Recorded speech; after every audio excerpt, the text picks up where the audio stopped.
আমি সেদিন পার্লামেন্টে বলেছিলাম গুগু বারবার ধান খেতে আসে, কিন্তু কপাল যখন মন্দ হয় তখন কিন্তু জালে বেঁধে যায়। বিএনপি জাতির সাথে প্রতারণা, ধোঁকা এবং গাদ্দারি করে তাদের যাত্রা শুরু করেছে। এবার ইনশাল্লাহ গুগু বেঁধে যাবে, দেরি হবে না ইনশাল্লাহ। 2024 সালের 5ই আগস্ট পর্যন্ত তারা তাদের হাত এই বাংলাদেশের দেশপ্রেমিক মানুষের হাতে তারা রাঙিয়েছিল রক্ত দিয়ে।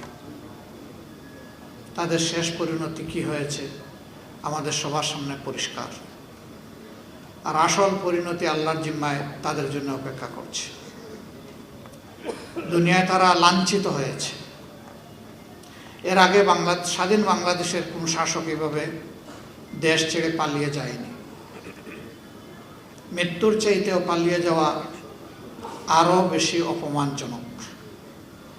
সেই অপমান তাদের কপালে জুটেছে। আমরা সবাই মজলুম ছিলাম।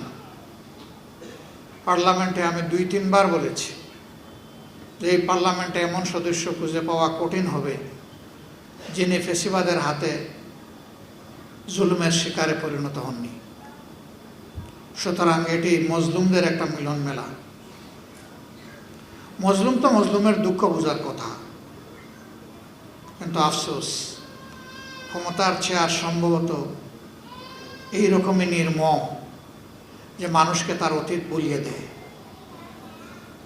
তখন সামনে ক্ষমতার ওই সোনালী ঘোড়ার দৌড় ছাড়া আর কিছুই দেখে না। আপনারা দেখেছেন বর্তমান সরকারি দল সংসদ নির্বাচনের ইঞ্জিনিয়ারিং তারা স্বীকার করে নিয়েছে। সংসদের ভিতরে স্থানীয় সরকার প্রতিমন্ত্রী মীর শাহে আলম তিনি বলেছেন ছাত্ররা আন্দোলন করে সরকারের পতন ঘটিয়েছে, আমরাও ছিলাম।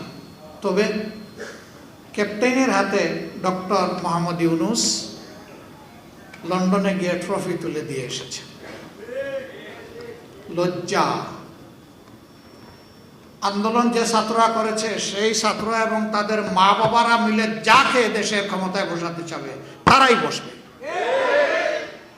ডক্টর ইউনূস যদি এটা করে থাকেন আমি এইটারও নিন্দা জানাই। এবং এই আত্মস্বীকৃতির মধ্যে দিয়ে এটা প্রমাণিত হলো যে ইঞ্জিনিয়ারিং এর কথা নির্বাচনে উঠেছে সেটা সত্য। এখন বলতে পারেন আপনারা কি করলেন? ভোট দিলাম 70% মানুষ, আপনারা ভোটটা করে তুলতে পারলেন না কেন? আমরা কেন পারিনি তার জবাব আমার চাইতে আপনারা কম জানেন না। তবে এটা ঠিক, আমি সেদিন পার্লামেন্টে বলেছিলাম গুগু বারবার ধান খেতে আসে, কিন্তু কপাল যখন মন্দ হয় তখন কিন্তু জালে বেঁধে যায়। ইনশাল্লাহ গুগু বেঁধে যাবে, দেরি হবে না ইনশাল্লাহ। বিএনপি জাতির সাথে প্রতারণা, ধোঁকা এবং গাদ্দারি করে তাদের যাত্রা শুরু করেছে। এবার তারা সংবিধান সংস্কার পরিষদের সদস্য হিসাবে তারা শপথ নেয়নি। তারা তখন বলেছে গণভোট হারাম।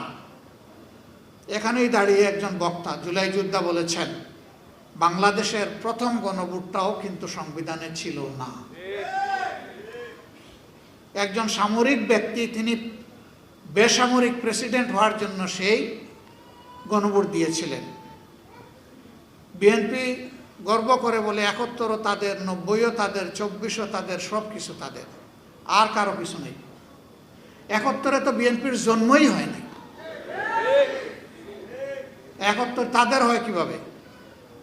এখন যদি বলে যে 71-এ শহীদ প্রেসিডেন্ট জিয়াউর রহমান স্বাধীনতার ঘোষণা দিয়েছেন এবং যুদ্ধ করেছেন সেই কারণে, হ্যাঁ ঘোষণা উনি দিয়েছেন, প্রথমবার নিজের পক্ষ থেকে, দ্বিতীয়বার আরেকজনের পক্ষ থেকে।